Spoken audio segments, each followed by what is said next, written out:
最初我都唔明白卓瑩點解要幫我，我更加唔明白點解每一次我匿埋嘅時候佢都會揾到我。但後尾佢話俾我知，原來佢同我一樣都俾人蝦過。佢話初時係的確會好難受，但係久而久之，你唔會再覺得嗰啲係咩一回事，你會開始覺得自己好似生存喺一個透明嘅世界，只要你唔出聲、唔反應，就冇人知道你嘅存在。咁呢啲飛機咧？卓賢話每當佢唔開心嘅時候，佢都會攞一張白紙接做紙飛機，然後幻想自己所有嘅煩惱都同啲紙飛機一齊飛晒出去。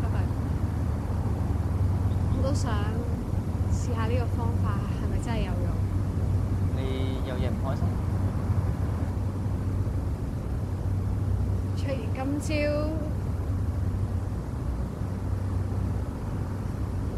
聽講話係突然之間冇咗呼吸。佢點可以放棄自己㗎？佢明明都已經炸咗3個月。佢冇放棄自己，我唔俾你咁話佢。我有講錯咩？